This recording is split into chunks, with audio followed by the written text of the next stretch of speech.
Today, in continuation with this series, we will discuss about fifth chapter which deals with through the eyes of travelers.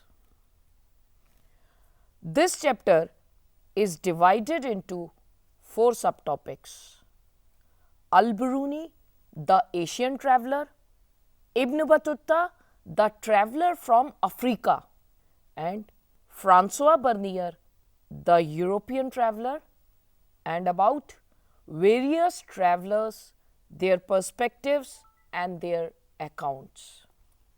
Today we will discuss about Al-Beruni, the Asian traveler. Al-Beruni, the Asian traveler, gives information about Al-Beruni, his interest in India, objectives of Al-Beruni's works, about his travel account Kitab-ul-Hind,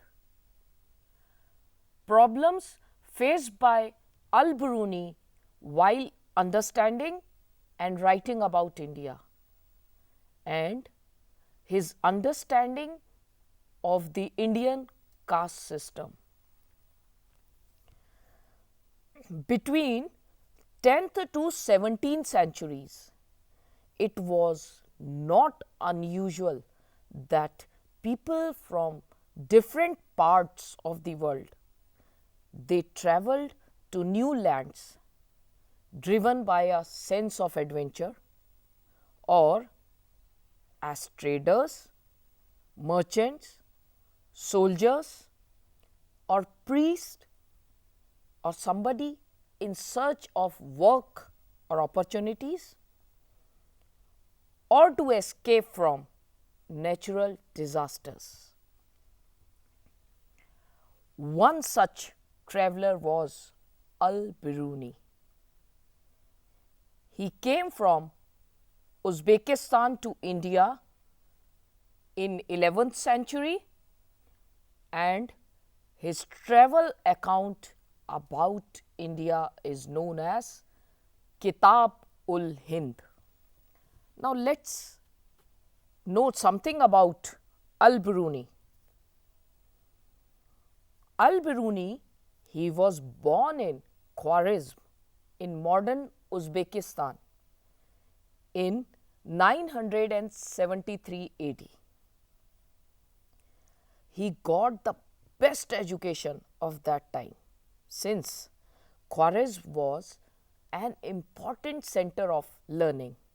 He knew many languages like Sanskrit, Hebrew, Persian, Syrian and Arabic. He read Arabic translations of the works of Plato and other Greek philosophers, because he did not know Greek language, so he read the translations. Sultan Mahmud Ghazni, he attacked Khwarezm in 1017 AD and took several scholars and poets with him to his capital Ghazni as hostage, and Al-Beruni was one amongst them. Slowly and steadily, Al-Beruni got adjusted in Ghazni, and he lived in Ghazni till his death at the age of 70 years. So, how he got interested in India? While being in Ghazni, Al-Beruni, he developed an interest in India. When Sultan Mahmud Ghazni, he made Punjab a part of his Ghaznavid empire, Al-Beruni, he came in contact with the local population, which created an environment of mutual trust and understanding.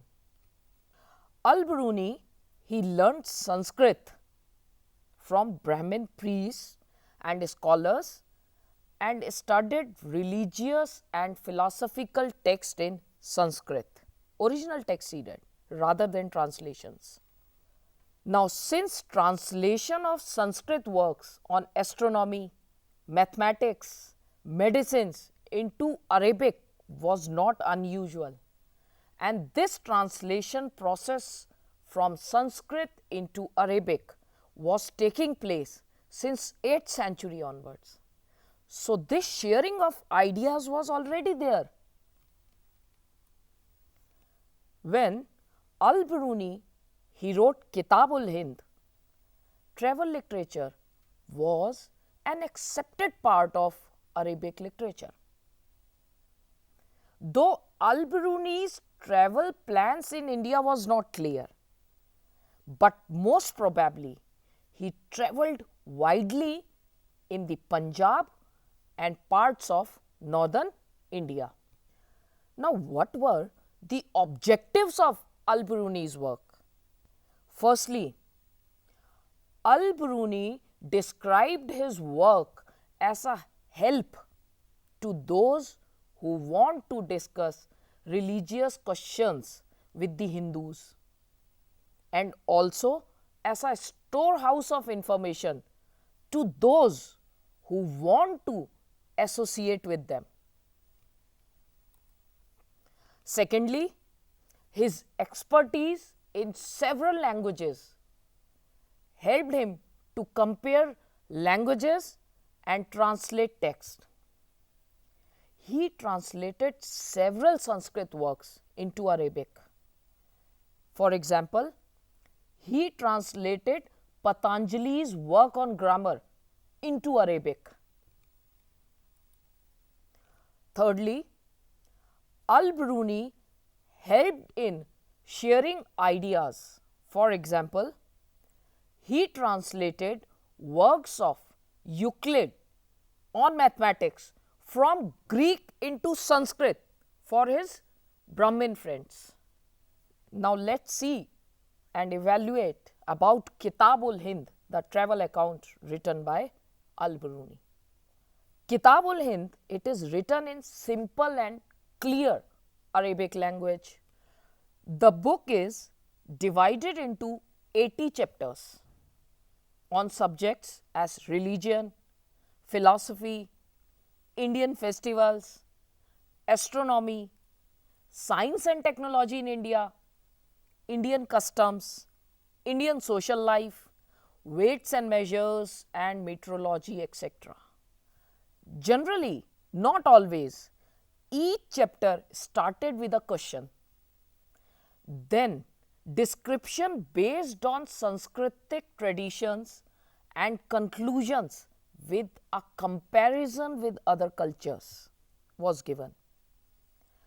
Now, present day scholars, they argue that his geometric structure in writing, its precision and predictability is due to Al-Beruni's interest in mathematics.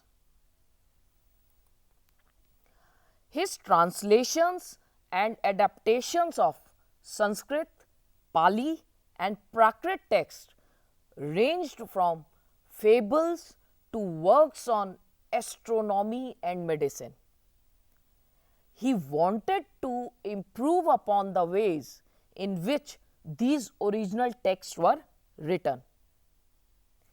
So, what were the problems faced by Al-Beruni while understanding and writing about India? The very first problem was of language. He found Sanskrit very different from Arabic and Persian, that it was difficult to translate ideas and concepts in another language. Why? Because Sanskrit language is of an enormous range, both in vocabulary and grammar. Sometimes one and the same thing is called by various names, and at times same word is used for a variety of subjects. So, to understand it properly, various qualifying epithets should be necessarily known. Second problem was the difference between the religious beliefs and practices of India and Arabic world. Third barrier was of ego and self-centeredness or self-absorption of Indian society, due to which it was very difficult to penetrate among them. Interestingly, still Al-Beruni depended almost exclusively on the works of Brahmanas to give an understanding of Indian society. He often cited passages from the Vedas, Puranas, the Bhagavad Gita, the Manu Smriti, etc. Al-Beruni's understanding of the Indian caste system. Al-Beruni, he tried to understand Indian caste system through comparisons with other societies like ancient Persia. Since ancient Persia was divided into 4 social categories, namely knights and princes, monks, fire priests, physicians, astronomers and other scientists, and peasants and artisans. Actually, Al-Beruni wanted to say that this social division was not distinctive to India, rather it was prevalent in other societies as well. And also, at the same time, Al-Beruni wanted to convey that Islam treated everybody as equal. According to Al-Beruni, Indian Varna system or caste system, this was also divided into 4 categories like Brahmins. Brahmins created from the head of the Brahma. That is, Brahma means the another name for the force called nature. And since head is the highest part of the body, so Brahmins were considered as the best. Next to Brahmins were Kshatriyas. Kshatriyas were born from the shoulders and arms of the Brahma.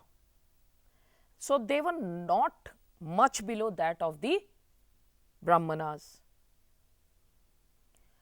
Third in the social ladder were Vaishyas, created from the thighs of the Brahma. And last were Shudras, created from the feet of the Brahma. There was not much difference between Vaishyas and Shudras. Both lived together in the same towns and villages. Al-Beruni, he criticized the notion of pollution which he saw here in India. Though he accepted the Brahmanical description of the caste system, but he criticized the notion of pollution. According to him, the sun, it cleanses the air. Salt in the sea, it prevents the water from becoming polluted. Similarly, everything which becomes impure strives and succeeds in regaining its state of purity. Otherwise, life on earth would have been impossible. So, the concept of social pollution in the caste system was against the laws of nature. And Al-Beruni was deeply influenced by the point of view of the Brahmanas in his description of the Indian caste system. Whereas in reality, this system was not as rigid as it appeared in texts. For example, the category known as Antyaj. Antyaj means born outside the system. Now, these Antyajs, they were often expected to provide cheap labor to both peasants and zamindars. This shows that though Antyas were often subjected to social oppression, but still they were part of the economic system. How? Because they worked and served as cheap labor to the peasants and zamindars. So, they were included within this economic network. So, in this subtopic, we discussed about Al-Beruni, Al-Beruni's interest in India, objectives of Al-Beruni's works, about his Kitab-ul-Hind, problems faced by Al-Beruni while understanding and writing about India, his understanding of the Indian caste system. In the next session, we will discuss about Ibn Battuta, the traveller who came from far away continent Africa to India. Thank you.